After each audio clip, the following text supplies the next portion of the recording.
同年冬季，他在東坡附近尋得一塊就做養鹿場的高地，視野非常寬曠，集合造屋理想，就此張羅建材構築起來，自己也參加勞動。今年一草蓋雪堂，日至風吹面如墨。元豐5年2月，大雪紛飛中，房子落成了。他在堂屋四壁滿畫雪景，取名雪堂，自書東坡雪堂四字綁於門上。從此每天從地裡回來推開雪堂的門，牆上那些雪永遠不化，那些樹枝永遠不斷，那些江帆永遠在風裡。那是他給自己造的一座不會塌的避難所。雪堂南依四望亭，西控北山內谷微泉，游目縱覽，江山如畫盡收眼底。蘇軾認為風光之美實不下於陶淵明所盛讚的斜川，作江城子詞，夢中寥寥醉中醒，指淵明是前生，走遍人間，依舊卻躬耕。昨夜東坡春雨足，烏鵲喜，報新晴。有一天他在東坡上除草，直起腰來往遠處看，長江在眼前拐了一個大彎，風吹起白浪一層一層捲上來。他忽然覺得這輩子受過的所有委屈加起來，都比不上那一江水的重量。元豐5年3月7日，他到距黃州30里的沙湖看田，歸家路上忽然大雨，同行的人個個淋得狼狽不堪，唯獨蘇軾似乎不覺有雨，照樣安步徐行。走到半路雨停了，斜陽從雲縫裡漏下來，照在濕漉漉的山路上，金光閃閃的。他回頭看了一眼來時的路，那些泥濘，那些陡坡，那些滑倒又爬起來的痕跡，全被夕陽鍍上了一層暖色。他心裡忽然升起一股什麼都不怕了的力氣。他站在山路上慢慢念出：莫聽穿林打葉聲，何妨吟嘯且徐行。竹杖芒鞋輕勝馬，誰怕？一蓑煙雨任平生。料峭春風吹酒醒，微冷，山頭斜照卻相迎。回首向來蕭瑟處，歸去，也無風雨也無晴。他寫完了，長長的吐出一口氣，好像把胸腔裡積了4年的那口濁氣全部吐乾淨了。從那一刻起，風雨也好，晴天也好，對他來說都一樣了。他走過了，活過來了，這就夠了。他活過來了，但那些死去的還埋在他心裡。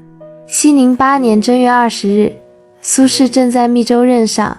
那天夜裡，他做了一個夢，夢裡的他又回到了眉山老宅，推開院門，王福正坐在窗前梳妝，還是20歲時的樣子，烏黑的長髮披在肩上，側臉乾乾淨淨的。他站在門口不敢動。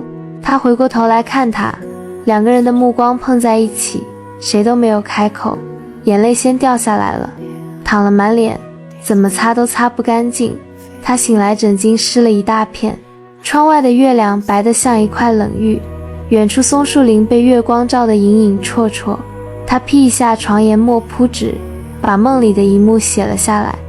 10年生死兩茫茫，不思量，自難忘，千里孤墳，無處話淒涼。縱使相逢應不識，塵滿面，鬢如霜。夜來幽夢忽還鄉，小軒窗，正梳妝，相顧無言，唯有淚千行。料得年年腸斷處，明月夜。短松岡70個字寫完了，他擱下筆做了很久。這首詞他沒有寄給任何人，收進箱底，那是他一個人的秘密，是他和王弗之間隔着生死才能說的一句話。李一冰在書裡引這首詞的時候沒有多做解讀，他只說了一句話：蘇軾的詞大多是寫給天下人看的，寫給同僚，寫給皇帝，寫給朋友，寫給後世，只有這一首是寫給他自己的。從元豐3年到元豐7年，蘇軾在黃州待了4年多，這是他人生的低谷，也是他人生的峰頂。他在黃州寫下了前後《赤壁賦》和《念奴嬌·赤壁懷古》，這些作品照亮了整個中國文化史。《念奴嬌》寫於一個秋天，那天晚上他帶着幾個朋友泛舟江上，船到赤壁磯下，他站在船頭看着滔滔東去的江水，想起1000年前周瑜在這裡火燒曹操戰船，少年得志，英姿勃發，而他自己已經45歲了。滿頭白髮，一身塵土，被放逐在這荒僻之地，做着有職無權的閒人。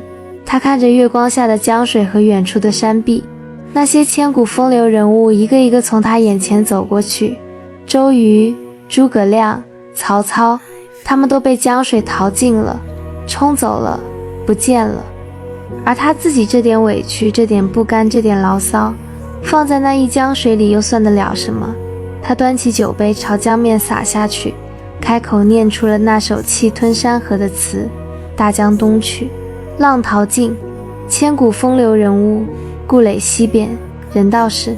三國周郎赤壁，亂石穿空，驚濤拍岸，捲起千堆雪，江山如畫，一時多少豪傑，遙想公瑾當年。小喬出嫁了，雄姿英發，羽扇綸巾，談笑間，檣櫓灰煙滅，故國神遊，多情應笑我，早生華髮，人生如夢，一尊懷淚江月。他沒寫自己的苦，但他把苦化進了江水裡；他沒寫自己的恨，但他把恨化進了月亮裡。另一個夜晚，他又去遊赤壁，這次是和一位吹洞簫的朋友同去。朋友吹得嗚嗚咽咽，停下來嘆道：我們的生命太短了，太小了，像蜉蝣寄居在天地之間，像粟米掉進了大海裡。蘇軾聽了沒說話，他指着天上的月亮說：你看那個月亮，它今天圓明天缺，但月亮本身從來沒有增減過。江水今天流走了，明天又來了新的水，但江還是那條江。逝者如斯而未嘗往也，盈虛者如彼而足莫消長也。只要你看得夠遠夠深，就沒有什麼真正失去的。月亮永遠在天上，江水永遠在流。清風明月是老天爺給所有人的禮物，不要錢，也用不完。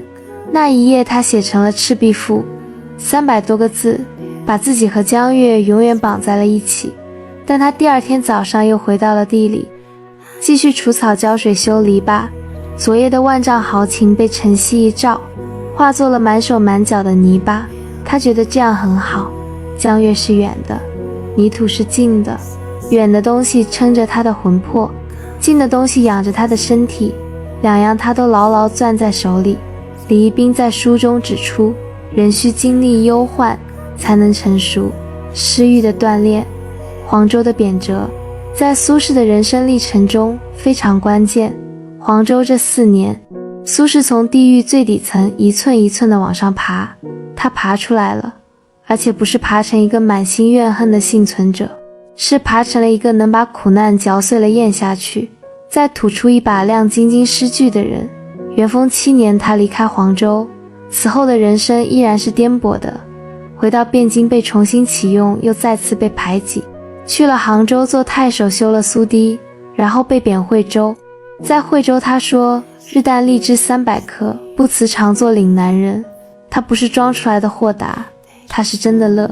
一個在地獄裡待過的人，人間這點苦已經不算什麼了。惠州待了不到3年，又被貶儋州。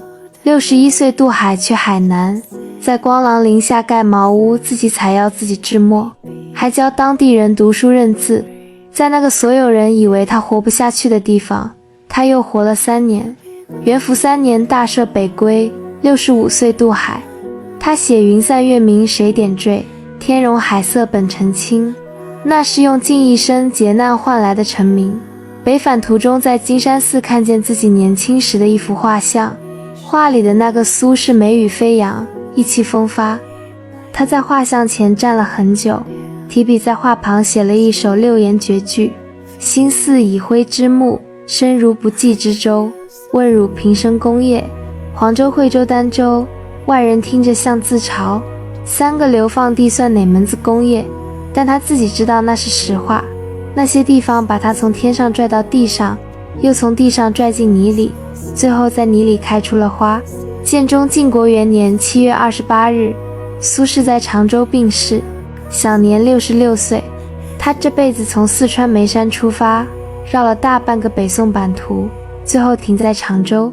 他寫過10年生死兩茫茫給亡妻王弗，寫過但願人長久給弟弟蘇轍，寫過大江東去給千古風流人物，寫過一蓑煙雨任平生給自己。這些句子從黃州的泥土裡長出來，從惠州的荔枝樹下長出來，從儋州的椰林裡長出來，每一句都帶着他踩實了的腳印。李一冰先生寫這本《蘇東坡新傳》的時候，也在獄中關了4年，在鐵窗下把蘇軾的2000多首詩背得滾瓜爛熟，所以他知道一個人在絕境裡是什麼滋味，知道一個人怎麼靠手裡的活和心裡的念想把自己從坑裡一點一點撈出來。他的兒子李邕後來回憶，李一冰不是從蘇軾出生寫起，而是直接切入到黃州5年，因為他自己也是在這個年齡突然蒙冤。蘇傳便是一個蒙冤入獄者的哭泣。李一冰不是在寫蘇東坡，而是在成為蘇東坡。蘇東坡這輩子最了不起的是他把所有別人覺得過不去的坎一步一個腳印的走過去了，沒有一步是跳過去的，全是踩實了走過去的。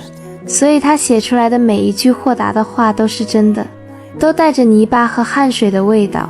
蘇軾一生喜歡寫月亮，明月幾時有，把酒問青天，但願人長久，千里共嬋娟。我想他之所以那麼愛月亮，大概是因為月亮從不屬於任何一個人，卻照亮了每一個在夜裡趕路的人。而那一輪明月也照過他夢裡的那扇小軒窗，照過那個坐在窗前梳妝的女子，那是他一生的白月光。今天的我們隔着將近1000年的時光，依然能被他的文字照見，依然能在失眠的夜裡找到一點溫暖和勇氣。他說人生如逆旅，我亦是行人，我們都是趕路的旅人，路上有風有雨，但也可以有酒有詩。晚安，願我們都能在泥土裡開出花。